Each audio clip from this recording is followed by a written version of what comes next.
Assalamualaikum warahmatullahi wabarakatuh. Salam Bapak Ibu Guru Hebat.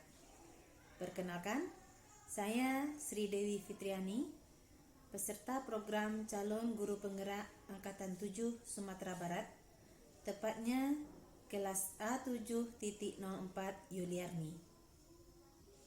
Saya bertugas di SD Negeri 20 Taruk Hilielamo, Kecamatan Kamamage, Kabupaten Agam. Sebuah sekolah kecil, namun kami memiliki semangat besar untuk turut mencerdaskan anak bangsa ini. Bapak, Ibu Guru Hebat, berikut adalah aksi nyata modul 1.4 budaya positif yang saya bagikan di sekolah saya. Selamat menyaksikan. Assalamualaikum warahmatullahi wabarakatuh.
Siti tahu kenapa sekarang Ibu panggil? Tahu Bu, karena lagi-lagi Siti tidak membuat PR.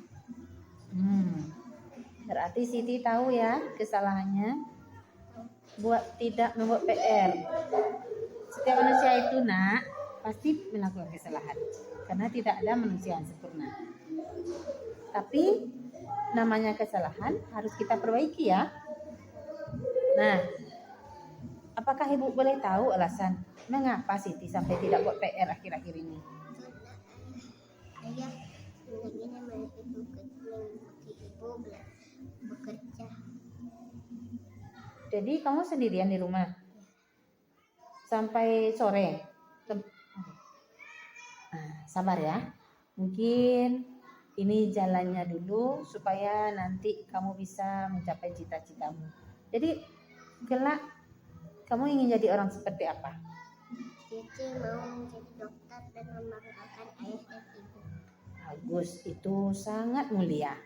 Nah, untuk jadi dokter, untuk jadi orang yang sukses, bisakah kita mencapainya dengan lalai belajar?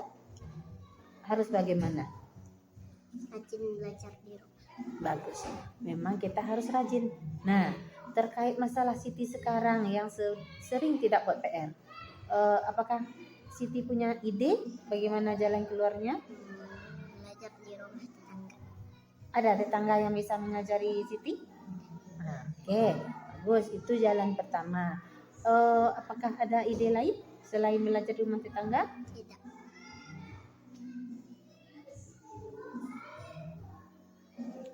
Mungkin dengan mama?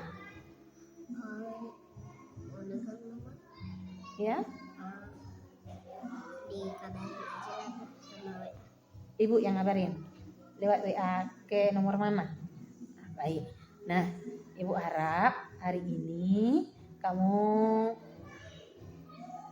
belajar lebih rajin ya, tidak terulang lagi masalah ini. Ingat, belajar dengan penuh tanggung sesuai dengan kiran kelas kita nomor berapa biasanya? Nomor 5 ya. Belajar dengan penuh tanggung jawab dan mengerjakan tugas dengan lengkap. Oke. Nah, sekarang kamu boleh istirahat. Terima kasih ya. Ani tahu alasan kenapa sekarang Ibu panggil? Tahu Bu, karena tadi Ani memukul Rita Bu. Ani memukul Rita tadi ya. Nah, tadi Ani memukul Rita. Ani tahu setiap orang itu pasti pernah melakukan kesalahan. Tapi namanya kesalahan, memukul, bertengkar itu tidak baik. Harus kita perbaiki. Nah, Ibu yakin sampai Ani memukul Rita, pasti Ani punya alasan. Kenapa sampai tadi memukul Rita? Karena kita mengejek Ani karena ulangan matematika ini Ani Jadi Ani diejek sama Rita. Keyakinan kelas nomor berapa yang Ani sama Rita itu langgar? Nomor 7. Ani ingat tentang apa? Kekompakan komposisi kelas. kelas. Nah, kekompakan kelas berarti dilanggar ya. Nah, sekarang apakah Ani punya pendapat tentang masalah ini? Ani akan meminta maaf. Ani akan minta maaf sama Rita. Masih ada? Ani akan belajar lebih giat Kenapa harus lebih giat? Supaya apa? supaya pintar di ulangan matematika saya. Tidak diejek lagi? Ya, oke. Nah, Bu yakin Ani akan jadi orang yang sukses. Tapi ingat, kekompakan kelas tetap harus dijaga. Jangan sampai bertengkar, jangan apalagi memukul teman, ya. Sekarang silakan cari Rita dan minta maaf ya. Oke, terima kasih.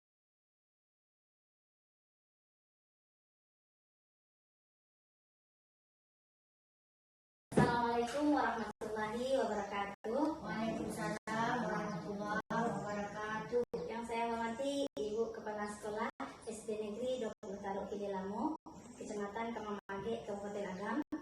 Yang saya hormati Ibu-ibu Majelis Guru SD Negeri Dr. Taruh Kidilamo yang berhadir. Puji syukur pada Allah atas kesempatan rahmat yang tak terhingga yang selalu tercurah kepada kita. Salawat kepada Nabi Muhammad SAW atas ilmu yang beliau bawa untuk kita sehingga kita bisa berubah dari zaman jahiliyah menuju zaman yang beriman berakhlak mulia. Sebelumnya Ibu-ibu, terima kasih banyak atas kesempatan dan waktu yang diberikan untuk saya berbagi pemahaman tentang ilmu yang saya dapat dalam program calon guru penggerak. Di mana saya sudah selesai mempelajari modul 1.4 yaitu tentang budaya positif.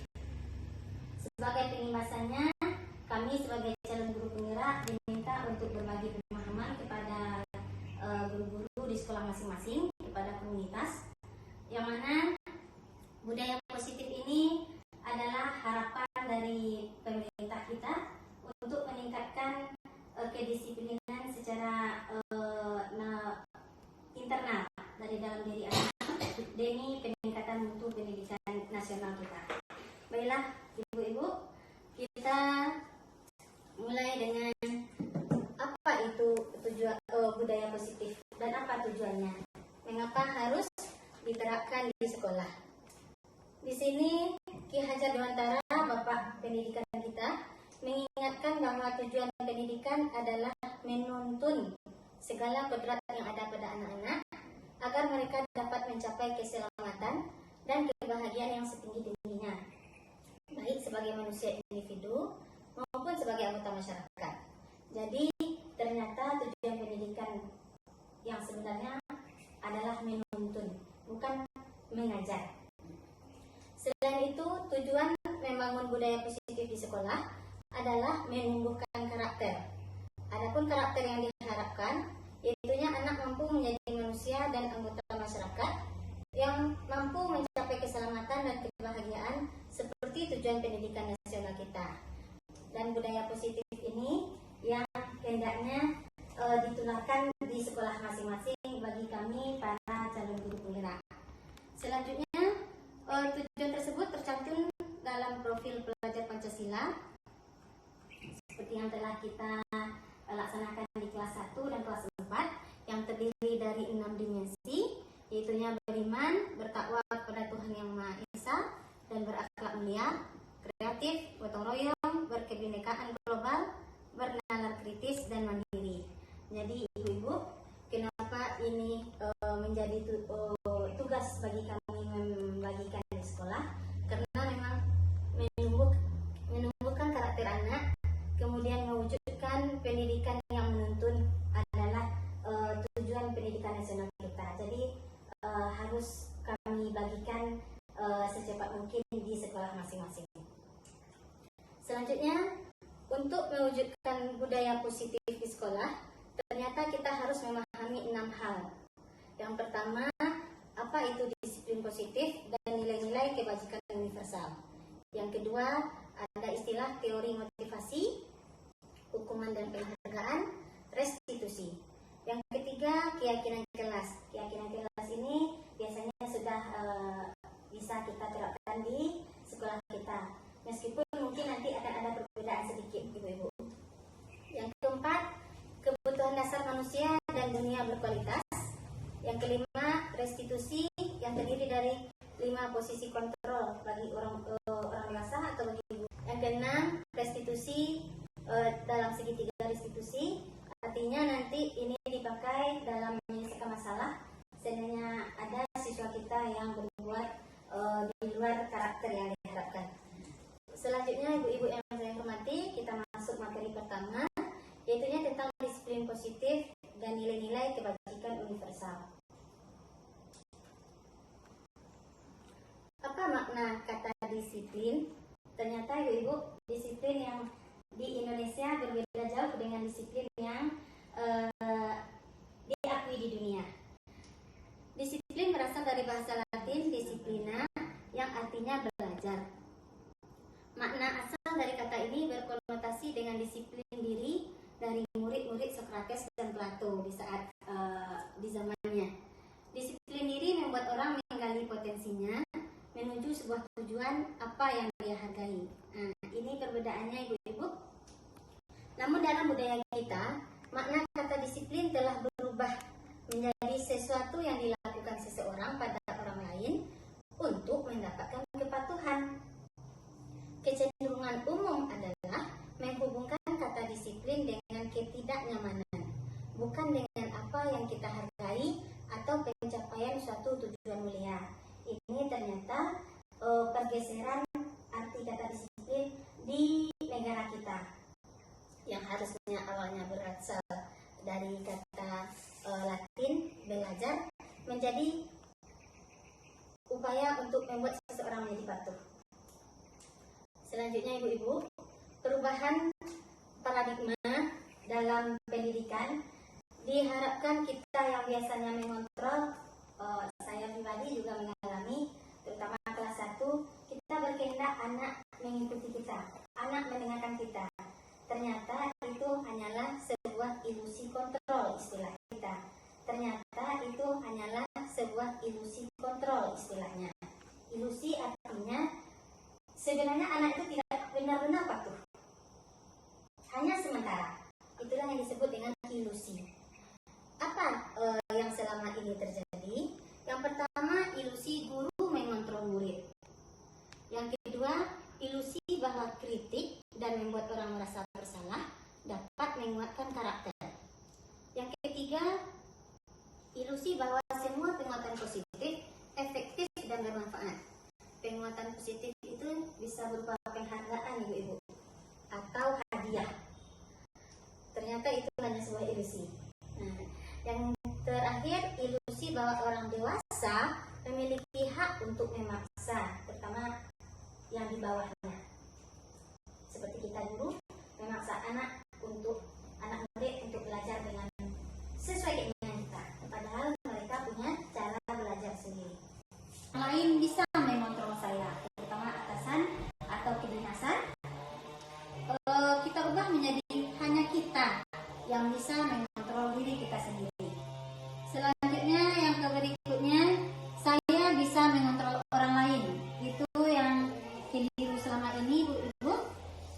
diharapkan kita berubah menjadi Anda tidak bisa mengontrol orang lain.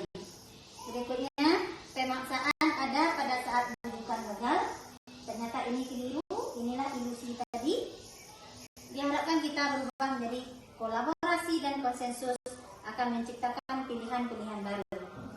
Nah, yang terakhir, stimulus respon yang selama ini kita mungkin laksanakan, model berpikir menang kalah. Diharapkan kita agar berubah menjadi model berpikir menang-menang. Nah, selanjutnya ibu-ibu yang saya hormati, nilai-nilai kebajikan universal bagaimana yang akan kita laksanakan di sekolah kita dalam dunia pendidikan. Ini dinyatakan nilai-nilai kebajikan adalah sifat-sifat positif manusia yang merupakan tujuan mulia yang ingin dicapai setiap individu. Nilai-nilai tersebut bersifat universal, umum, dan lintas bahasa, suku bangsa, agama, maupun latar belakang. Jadi, ternyata nilai-nilai kebajikan universal itu tidak membedakan siapapun. Lanjut, ibu-ibu yang saya hormati, materi kedua, teori motivasi, hukuman dan penghargaan, dan restitusi. Bapak Ki Hajar Dewantara menyatakan apa itu merdeka. Menurut Ki Hajar Dewantara, merdeka adalah tidak hanya terlepas dari perintah, akan tetapi juga cakap membuat dalam memerintah diri sendiri, artinya untuk internalnya. Selanjutnya, teori motivasi perilaku manusia ada 3, ibu-ibu. Ada yang pertama, untuk menghindari ketidaknyamanan atau hukuman. Yang kedua, untuk mendapatkan imbalan dari orang lain atau institusi. Yang ketiga, untuk menghargai diri sendiri. Yang satu dan yang kedua, ibu-ibu, itu adalah motivasi eksternal, artinya dari luar. Misalkan, saya sendiri berusaha untuk patuh, disiplin, hadir tepat waktu, hanya dengan niat agar tidak kena tegur sama kepala sekolah, atau karena ingin dapat penghargaan guru yang paling disiplin, itu berarti masih ilusi kontrol saya melakukan kedisiplinan. Tapi yang diharapkan adalah saya bisa menghargai diri saya sendiri untuk datang tepat waktu semampu, semaksimal yang saya bisa lakukan. Berarti disiplin saya sudah tertanam dari dalam diri. Tidak mengharapkan hadiah, tidak mengharapkan imbalan, ataupun takut dengan hukuman dari atasan ataupun orang lain, misalkan murid kepada gurunya. Berikutnya, ibu, di sini dinyatakan ada dihukum oleh penghargaan. Jadi yang selama ini kita sering memberikan penghargaan kepada satu atau beberapa anak, ternyata itu merupakan suatu bentuk lain dari hukuman. Bahwa penghargaan berlaku sama dengan hukuman, dalam arti meminta atau membujuk seseorang melakukan sesuatu untuk memenuhi suatu tujuan tertentu dari orang yang meminta atau membujuk. Dorongannya eksternal, dari luar, dan akan ada faktor ketergantungan. Beberapa dampak dari pemberian penghargaan menurut Alfikon, yaitunya yang pertama, pengaruh jangka pendek dan jangka panjang. Yang kedua, penghargaan menghukum. Yang ketiga, penghargaan mengurangi ketepatan. Yang keempat, penghargaan tidak efektif. Yang kelima, penghargaan merusak hubungan. Selanjutnya, penghargaan menurunkan kualitas, penghargaan mematikan kreativitas, dan yang terakhir, penghargaan mengurangi motivasi intrinsik. Ahli KOL menyatakan bahwasanya penghargaan itu sebenarnya istilah lain atau bentuk lain dari hukuman.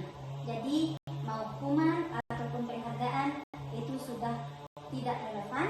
Perubahan paradigma kita meminta kita berubah dari hukuman, penghargaan, berubah menjadi konsekuensi namanya terhadap perilaku anak. Bentuk program kebajikan selain konsekuensi adalah apresiasi, istilah untuk penghargaan yang benarnya bagaimana. Dalam memberikan apresiasi atau pengakuan, perlu diingat beberapa hal. Yang pertama, beri pengakuan secara khusus. Yang kedua, beri pengakuan secara pribadi. Yang ketiga, beri pengakuan kepada semua murid secara bergantian. Jadi tidak ada nanti kecemburuan sosial di antara murid-murid kita. Yang keempat, beri pengakuan secara konsisten. Sekarang beri pengakuan atau apresiasi, besok dia tetap naik, tidak kita beri lagi apresiasi, berarti itu tidak konsisten. Yang terakhir, fokuslah kepada prosesnya untuk berubah menjadi menerapkan nilai-nilai kebajikan sehingga mewujudkan disiplin positif dari dalam dirinya. Di sini Ibu bisa kita lihat contoh pengakuan atau apresiasi kebajikan. Bisa di sini kita contohkan dalam 3 kalimat seandainya anak melakukan kebajikan. Diawali dengan kemarin Ibu perhatikan rasa empatimu besar sekali pada saat menolong murid baru di kelas kita. Berarti itu sudah merupakan apresiasi kita terhadap kebaikan dia menolong murid baru. Atau Ibu menghargai kepedulianmu pada saat kamu membantu teman-temanmu di tugas kelompok. Atau bisa juga kita berikan apresiasi dalam kalimat, terima kasih untuk rasa tanggung jawabmu pada saat kamu memungut kertas-kertas yang berserakan di lantai. Jadi Ibu-ibu, kita tidak lagi memberi penghargaan, hadiah-hadiah, karena nantinya akan membuat mereka ketergantungan. Kalau tidak diberi hadiah, mereka kembali berbuat kesalahan. Tapi kalau kita beri hadiah, mereka seolah-olah menjadi anak terbaik. Namun tetap ketergantungan yang ada pada mereka bukan berasal dari motivasi dari dalam diri mereka sendiri atau motivasi internal untuk melakukan disiplin positif. Nah, di sini dapat kita lihat ada kebiasaan kita dalam pendidikan sebelumnya. Terkadang kita memberikan efek jera kepada anak. Contohnya di sini ibu-ibu mencatat 100 kali di dalam buku kalimat saya tidak akan terlambat lagi karena terlambat ke sekolah. Rasanya ini dulu ya ibu kita alami saat kita masih sekolah dasar ya. Itu sebenarnya berupa hukuman. Kemudian lari mengelilingi lapangan basket 2 kali karena terlambat hadir di sekolah. Itu juga bentuk hukuman. Artinya ini bersifat negatif bagi anak. Terus murid diminta untuk push up 15 kali karena tidak menggunakan masker ke sekolah saat COVID-19 kemarin menyerang ya, melanda kita. Lalu kita beri push up atau hukuman lain itu tetap berdampak negatif. Hukuman menggantikan kertas tugas teman yang telah dicoret-coret. Artinya si anak mencoret kertas teman, buku temannya, lalu kita minta dia untuk menggantinya. Apakah itu hukuman, penghargaan atau apa? Ternyata ini adalah konsekuensi. Dan inilah yang diharapkan. Bukan hukuman, bukan penghargaan, tapi berupa konsekuensi jika dia melakukan kesalahan atau apresiasi jika dia melakukan. Selanjutnya membersihkan tumpahan air di meja tulis atau di meja guru karena tersenggol pada saat belajar. Ini karena dia yang melakukan, terus kita minta agar dia membersihkan kembali, itu merupakan suatu konsekuensi, bukan hukuman. Selanjutnya, murid disuruh untuk tidak mengenakan sepatu seharian di sekolah karena tidak mengenakan sepatu hitam. Itu tentunya merupakan contoh dari hukuman, hal yang bersifat negatif bagi anak kita. Terakhir contoh keseharian tindakan guru, lari mengelilingi lapangan basket 2 kali karena terlambat 10 menit untuk pelajaran PJOK. Kenapa ini konsekuensi ibu-ibu? Karena yang pertama dia pelajarannya PJOK, olahraga. Terus si anak terlambat 10 menit. Berarti karena PJOK biasanya kan kegiatannya diawali dengan pemanasan. Karena si anak terlambat 10 menit, otomatis dia belum melakukan pemanasan. Akibatnya kita suruhlah si anak berlari mengelilingi lapangan basket 2 kali sebagai ganti dia melakukan pemanasan tadi. Plus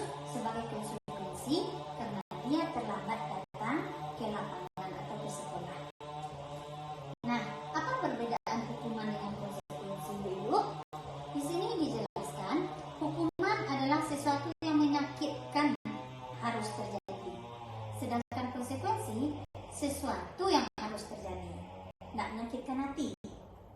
Terus hukuman membuat anak sakit, baik fisik, misalkan dengan pukulan, cubitan, maupun hatinya karena perkataan verbal kita untuk jangka waktu yang lama. Sedangkan konsekuensi membuat anak merasa tidak nyaman dalam jangka waktu yang pendek, hanya merasa tidak nyaman. Selanjutnya hukuman, anak membenci kedisiplinan karena dia dihukum, dia benci jadinya. Sedangkan dengan konsekuensi, anak akan menghargai disiplin. Selanjutnya hukuman bersifat paksaan, konsekuensi bersifat stimulus tanggapan. Kita beri konsekuensi, anak akan memberi tanggapan berupa perubahan menuju yang lebih baik.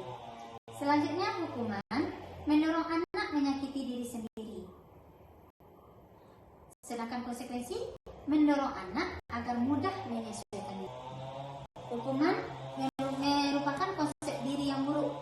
Konsekuensi, konsep diri yang baik. Hukuman, anak belajar untuk menyembunyikan kesalahan. Sedangkan konsekuensi, anak belajar untuk mematuhi peraturan. Dan yang terakhir, hukuman berbeda dengan konsekuensi. Hukuman menyebabkan rasa marah, rasa bersalah, rasa dipermalukan, merasa tak dihargai. Sedangkan konsekuensi, anak merasa kehilangan hak, dibuat tidak nyaman, dan diasingkan untuk sementara. Namun nantinya dia akan kembali merasa baikan. Nah, itulah perbedaan hukuman dengan konsekuensi. Selanjutnya, apa itu restitusi? Mungkin ini istilah baru yang kita dengar dalam dunia pendidikan, atau mungkin juga sudah ada teman-teman ibu-ibu yang mempelajari tentang restitusi ini. Di sini dinyatakan restitusi adalah proses menciptakan kondisi bagi murid untuk memperbaiki kesalahan mereka sehingga mereka bisa kembali pada kelompok mereka dengan karakter yang lebih kuat, artinya karakternya sudah lebih baik. Restitusi juga merupakan proses kolaboratif yang mengajarkan murid untuk mencari solusi untuk masalah mereka sendiri dan membantu murid berpikir tentang orang seperti apa yang mereka ingin menjadi atau tujuan mulianya bagaimana dan bagaimana mereka harus memperlakukan orang lain. Jadi restitusi ini ibu-ibu kita menyampaikan kepada anak, tapi anak yang menentukan saya harusnya bagaimana, saya harusnya bersikap seperti apa. Kita hanya memfasilitasi, menggali, namun anak yang menyampaikan pendapat mereka. Selanjutnya ibu, apa implikasinya antara hukuman, konsekuensi dengan restitusi? Ternyata jika kita melakukan hukuman, itu disebut kita melakukan identitas yang gagal. Anak merasa gagal dan pembelajaran kita pun mendidik mereka, mengubah mereka untuk melakukan disiplin positif pun akan gagal. Karena apa? Karena hukuman bersifat negatif. Bagaimana dengan konsekuensi? Konsekuensi dinyatakan sebagai identitas sukses dalam menerapkan disiplin positif karena dia bersifat netral. Sedangkan restitusi dia juga dinyatakan identitas sukses untuk mendisiplinkan anak atau menemukan sikap disiplin positif dalam diri anak karena dia bersifat positif. Nah, di sini sudah dijelaskan hukuman sesuatu yang menyakitkan, konsekuensi sesuatu yang harus terjadi, restitusi merupakan pilihan, sampai nanti ke bawah. Di sini hukuman tidak nyaman, anak menjadi korban, murid atau anak yang tersakiti.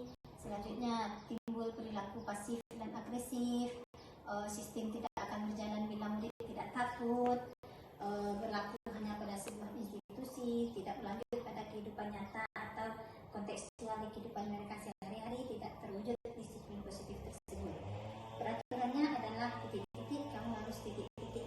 Itu yang biasanya kita sampaikan sebagai orang dewasa atau sebagai orang tua dan guru. Sehingga akhirnya anak akan membenci peraturan. Yang diminta adalah kesuksesan kita dalam menumbuhkan sikap disiplin positif dari dalam diri anak internal dengan konsekuensi dan dengan restitusi.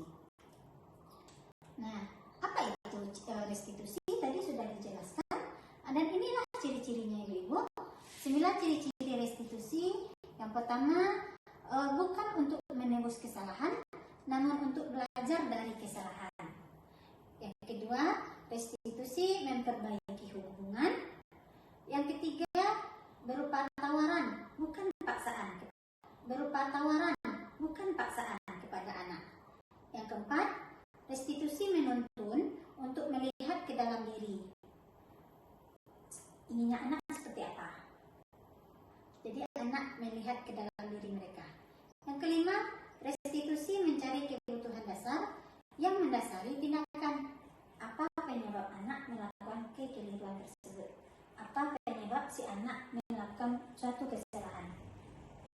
Dia sendiri yang melihat ke dalam dirinya, lalu dia sendiri yang menyampaikan apa penyebab dia melakukan hal tersebut. Yang keenam, restitusi diri adalah cara yang paling baik. Yang ketujuh, restitusi fokus pada karakter bukan tindakan. Yang kedelapan, restitusi fokus pada solusi. Jadi kita mencarikan jalan keluar dari masalah si anak, dari kekeliruannya, dari kesalahannya. Kita kolaborasi dengan si anak untuk mencari jalan keluarnya.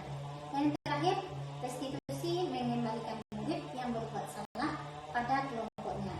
Awalnya si anak mungkin dimarahi atau dibenci sama temannya, setelah karena dia berbuat kesalahan, setelah kita lakukan restitusi, si anak menyadari kesalahannya, si anak tahu bagaimana cara memperbaikinya, maka dia pun bisa kembali ke kelompok teman-temannya dengan sifat karakter yang saya hormati.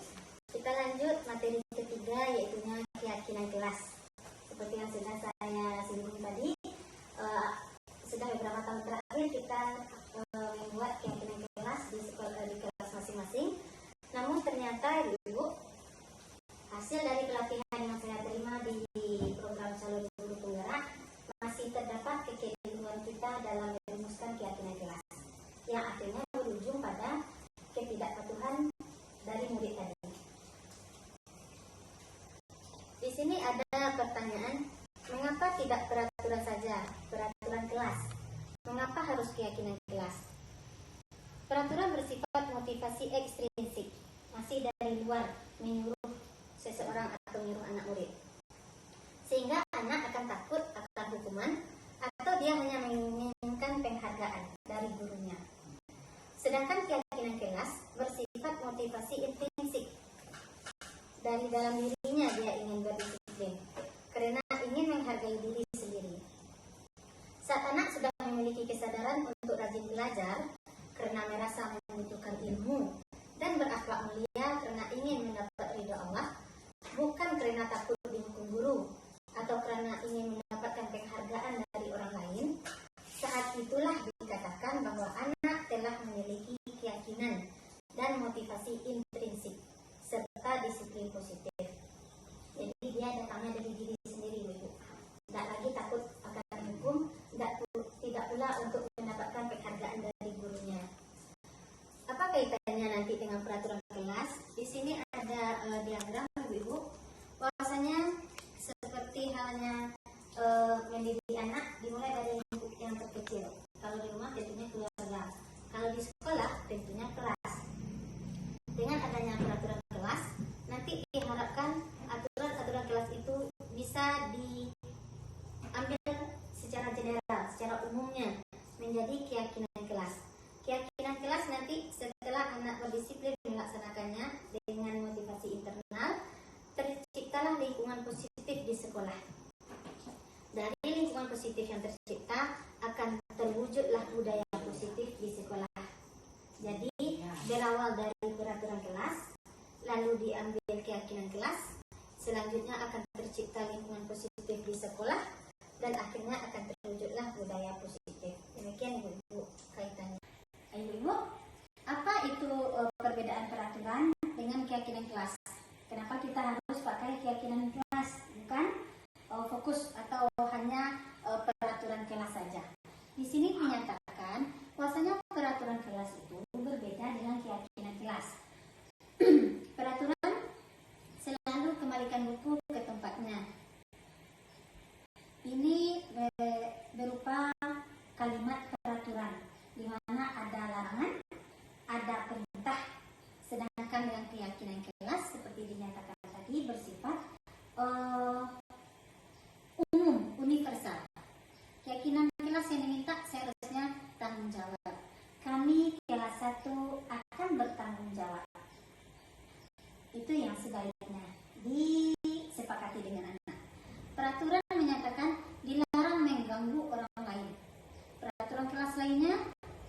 hadir di sekolah 15 menit sebelum pembelajaran dimulai. Kemudian peraturan lainnya kalimatnya adalah dilarang melakukan kekerasan, dilarang menggunakan narkoba, bergantian atau menunggu giliran, gunakan masker, jangan berlari di kelas atau koridor. Jadi ada kata-kata jangan, ada dilarang, ada tidak. Ini merupakan peraturan. Berbeda dengan keyakinan kelas yang hanya ditulis secara universal dalam kalimat-kalimat secara umum yang terkait dengan budaya positif atau disiplin dan nilai kebajikan. Nah, Ibu, 5 posisi kontrol tadi dijelaskan di sini bahwasanya ada tadi posisi kontrol hukum, posisi kontrol pemberi rasa bersalah, posisi kontrol sebagai teman, sebagai pemantau atau sebagai manajer. Di sini dinyatakan ternyata jika kita berdiri di posisi kontrol sebagai penghukum dan membuat orang merasa bersalah, itu adalah identitas yang gagal. Kenapa? Karena hanya akan mengontrol dari luar, tidak bisa menumbuhkan disiplin positif dari dalam diri anak. Sebagai penghukum maupun pembuat rasa bersalah pun berdampak negatif bagi anak. Yang kedua, identitas dinyatakan berhasil atau sukses jika kita berada sebagai posisi kontrol sebagai teman atau sebagai pemantau. Dan yang terbaiknya adalah sukses namun dari dalam diri anak kita menumbuhkan disiplin positifnya jika kita berdiri sebagai manajer. Ibu-ibu yang pertama, sebagai teman mungkin banyak di antara kita yang menerapkannya. Kita memposisikan diri sebagai teman bagi siswa dengan tujuan, dengan niat supaya si siswa dekat dengan kita, supaya kita pun bisa tahu alasan dia berbuat salah atau alasan dia melakukan kekeliruan.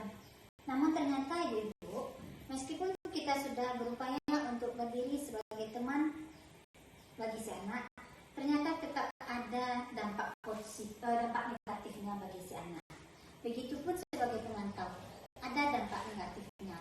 Dengan demikian, yang paling baik yang kita coba atau kita terapkan adalah kita berdiri sebagai posisi kontrolnya sebagai manajer, yang mana guru berbuat dengan mengajukan pertanyaan-pertanyaan. Guru berkata, biasanya contohnya adalah apa yang kita yakini, apa yang bisa kau kerjakan atau kamu kerjakan untuk memperbaiki masalah ini, sehingga nanti akan ada hasilnya menguatkan pribadi baik bagi siswa. Selanjutnya, apa kaitannya dengan dunia berkualitas? Dengan kita menempatkan diri sebagai manajer, murid akan meletakkan dirinya sebagai individu yang positif dalam dunia berkualitas. Dan dalam posisi ini, murid akan berkata, bagaimana caranya saya bisa memperbaiki keadaan. Jadi dari murid datangnya pendapat untuk memperbaiki kesalahannya, sehingga akibatnya apa? Dampaknya apa pada murid? Murid akan mampu mengevaluasi diri. Murid akan tahu bagaimana cara memperbaiki diri jika dia berbuat kesalahan. Jadi ibu-ibu, dari 5 posisi kontrol, ternyata posisi kelima manajerlah yang sebaiknya atau yang sepatutnya dilaksanakan oleh guru dalam mendidik anak-anak murid. Ibu, bagaimana 3 langkah dalam segitiga restitusi itu kita bisa terapkan saat anak berbuat kesalahan? Sebenarnya 3 langkah ini tidak harus yang satu, yang kedua, yang ketiga baku. Bisa kita ubah yang mana yang perlu atau butuh kita dahulukan. Contohnya di sini, yang pertama menstabilkan identitas. Di sini digunakan untuk membuat anak yang merasa gagal karena berbuat salah menjadi positif terhadap dirinya. Awalnya mungkin dia merasa bersalah, menyesal, tapi dengan kata-kata kita dia akan tetap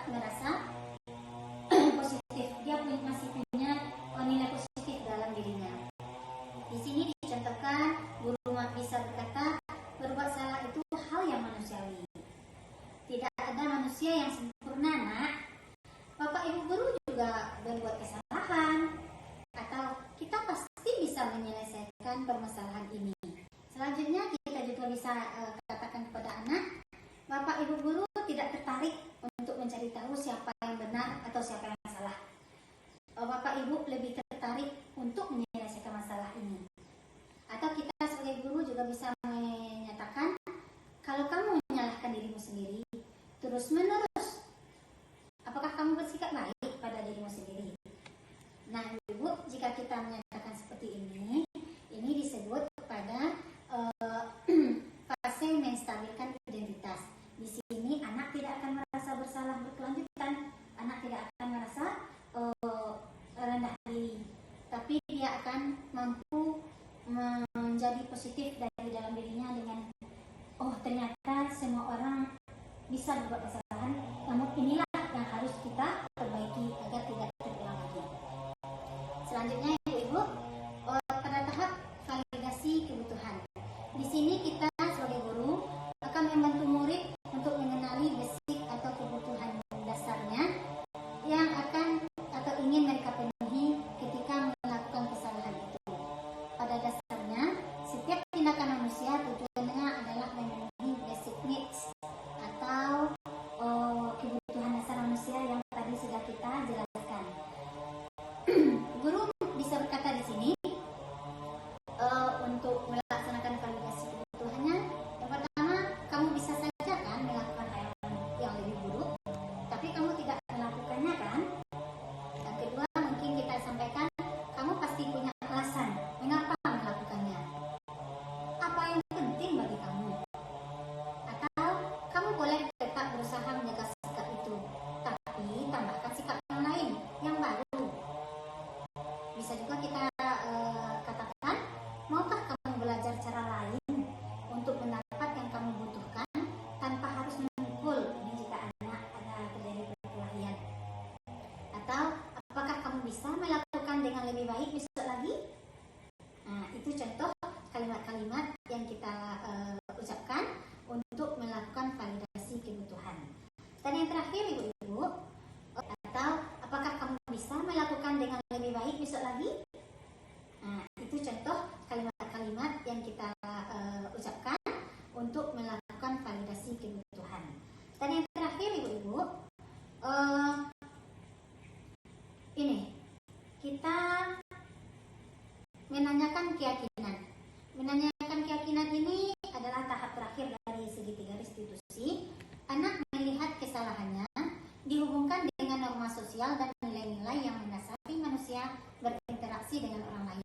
Di sini sedikit yang bisa kita sampaikan karena kita fokus kepada menanyakan keyakinan anak. Contoh yang kita sampaikan adalah apa nilai yang kita percaya di kelas atau di sekolah kita. Nilai-nilai universal apa yang telah kita sepakati.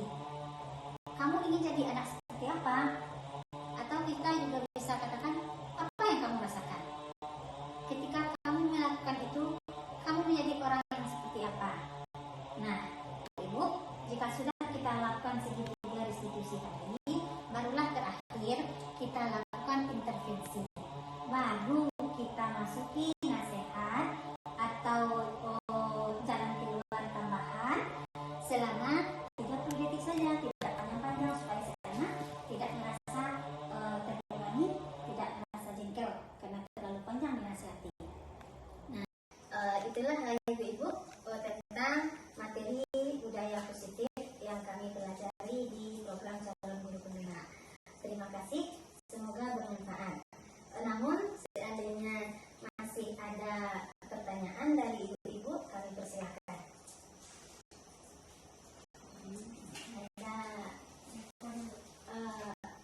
Silakan Bu. Bu, saya akan bertanya, apa langkah yang harus kita lakukan jika anak atau murid kita berbuat kesalahan? Terima kasih banyak Bu atas pertanyaannya. Karena kita ingin mewujudkan budaya positif, namanya anak tentu tidak lepas dari kesalahan ya Bu. Kita manusia dewasa saja juga tidak luput dari kesalahan. Di sini Ibu-Ibu, seandainya anak kita melakukan kesalahan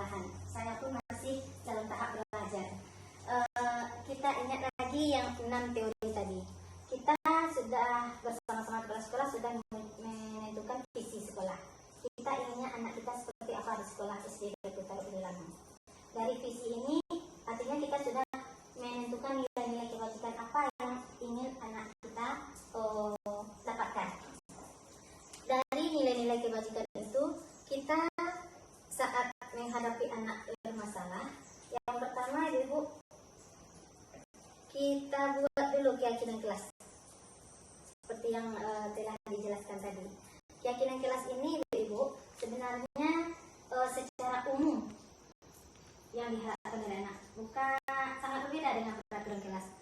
Kemudian dari keyakinan kelas kita tentukan kebutuhan mereka.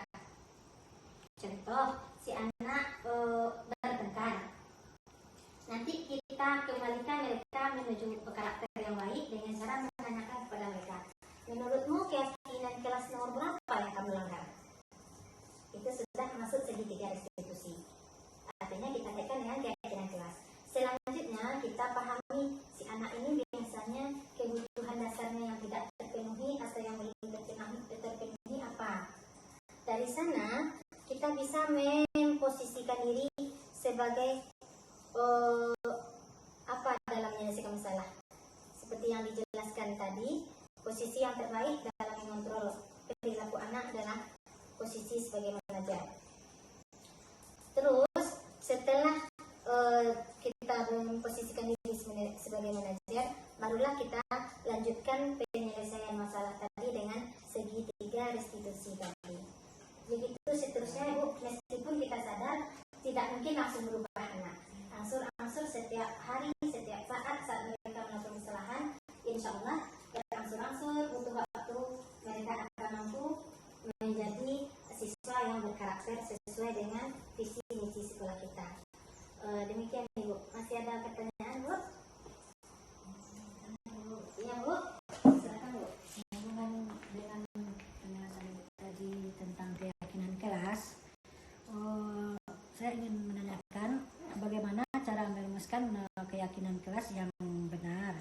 Karena mungkin selama ini kita sudah mencampur adukan peraturan kelas dengan keyakinan kelas. Ya, terima kasih banyak Bu atas pertanyaannya. Ini Bu, kami mendapatkan ilmu di pelatihan dan saya pun secara pribadi salah selama ini dalam merumuskan keyakinan kelas. Saya identik merumuskan keyakinan kelas itu dengan kata-kata negatif, tidak membedakan teman, contohnya, atau dilarang membuang sampah sembarangan.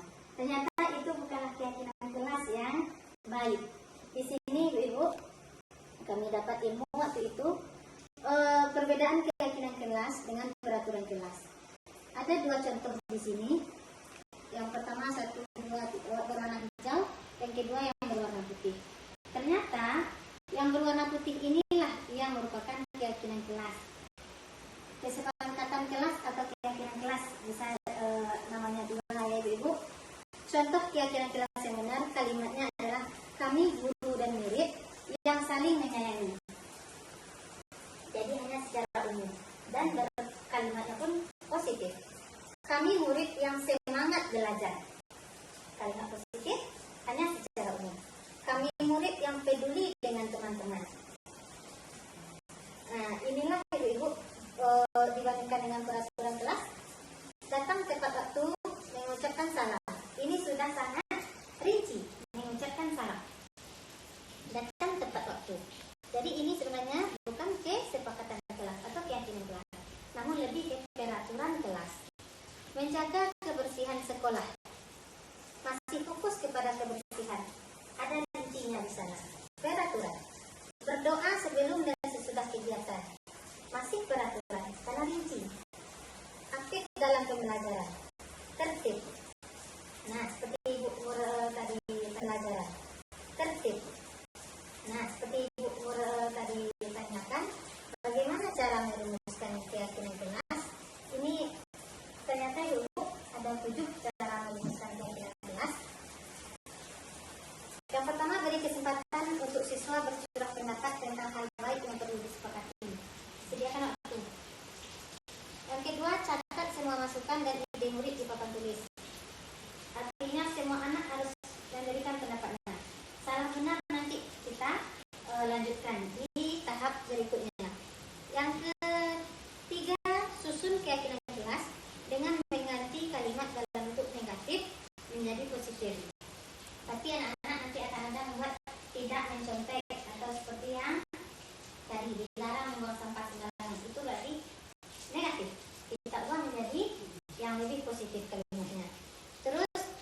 kembali daftar curah pendapat yang sudah dicatat di papan. Mana yang benar kita ketik, mana yang bisa digabung kita gabungkan.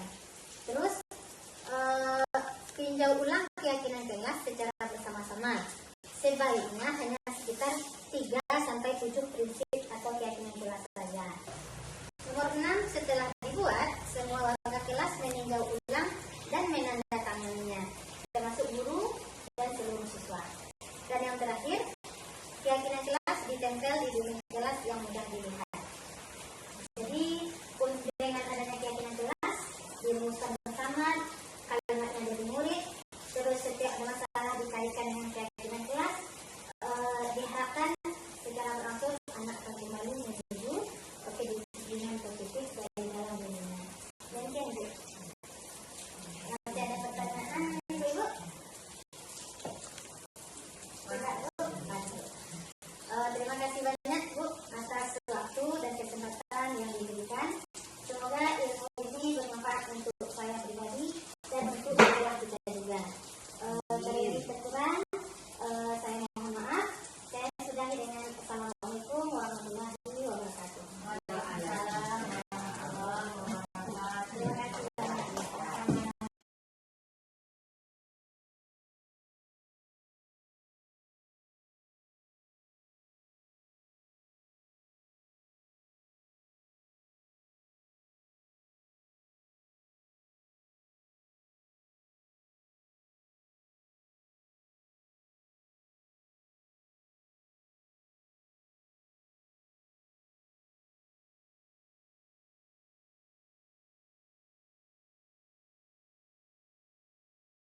Setelah kita buat keyakinan kelas, bagaimana perasaanmu? Rajin belajar. Makin rajin belajar? Ya. Terima kasih ya nak. Kalau Ananda, setelah kita buat keyakinan kelas, Makin rajin membuat PR. makin rajin membuat PR. Pintar. Hafid, bagaimana perasaanmu setelah kita buat keyakinan kelas bersama-sama? Kebersihan. Kebersihan. Apa kebersihan? Menjaga kebersihan?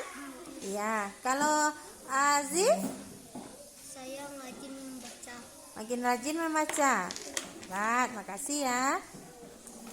Amanda, bagaimana denganmu setelah kita buat keyakinan kelas bersama-sama? Saya rajin menjaga lingkungan. Terima kasih nak. Kalau Najla? Saya makin kompak dengan teman. Oh, makin kompak dengan teman. Selanjutnya, Yaya, bagaimana denganmu setelah kita buat keyakinan kelas bersama-sama? Saya makin aktif dan tidak kembali lagi. Oh, terima kasih nak, makin aktif di isi Yaya ya. Rani, bagaimana denganmu? Saya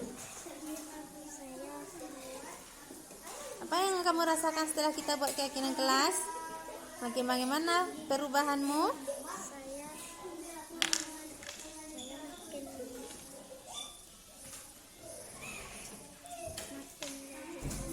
Makin rajin belajar. Terima kasih anak. Terima kasih anak-anak. Ya,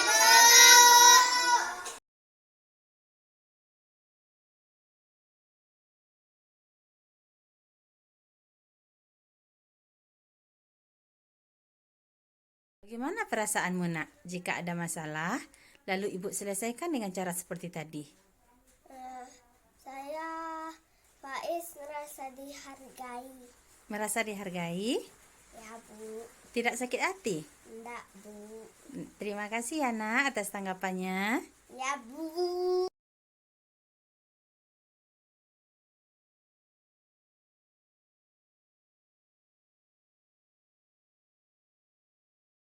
Assalamualaikum warahmatullahi wabarakatuh. Saya Zulmi Afna, guru kelas 6 SDN 20 Taro. Berdasarkan hasil aksi nyata rekan kami Sri Dewi Fitriani, pemahaman kami tentang budaya positif di sekolah kami makin bertambah. Semoga makin banyak ilmu yang diperoleh rekan kami lalu ditularkan kepada kami sehingga sekolah kami mampu mewujudkan budaya positif. Terima kasih. Wassalamualaikum warahmatullahi wabarakatuh.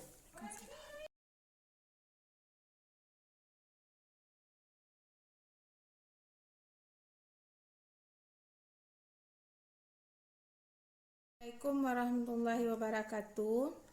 Saya Tri Astuti, guru kelas 5 SD Negeri 20 Tarok Hilelamo, Kecamatan Kamamage.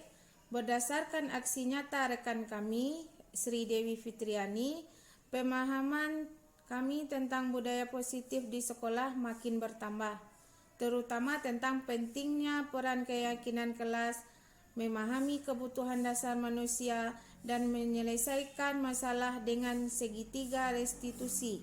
Semoga sekolah kami mampu mewujudkan budaya positif.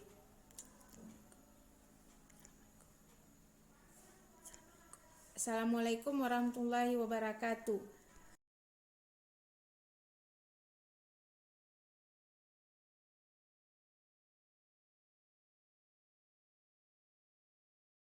Assalamualaikum warahmatullahi wabarakatuh.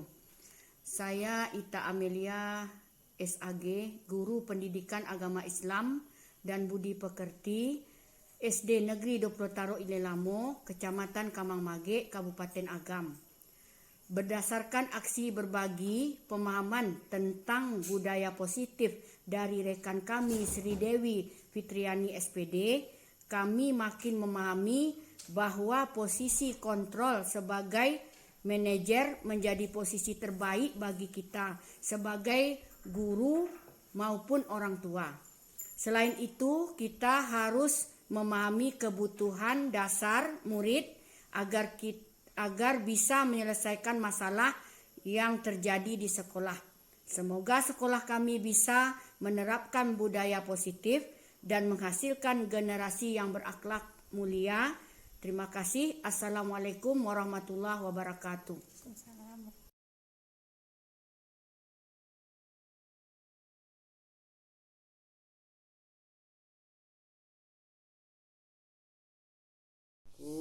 warahmatullahi wabarakatuh. Saya Maifizar, Kepala Sekolah SDN 20 Tarok Hilelamo, Kecamatan Kamangmage. Di mana di sekolah saya salah satu guru saya, yaitu guru kelas 1 yang bernama Ibu Sri Dewi Fitriani, merupakan salah satu CGP Angkatan 7. Dari hasil berbagi aksi nyata modul 14 yang beliau kembangkan, di mana budaya positif yang dilaksanakan CGP tersebut di sekolah saya, kami semua sangat menyadari bahwa budaya positif yang didukung oleh disiplin positif dan lingkungan yang positif sangat menentukan keberhasilan pendidikan. Semoga ilmu yang diberikan bermanfaat sekali di sekolah saya. Assalamualaikum warahmatullahi wabarakatuh.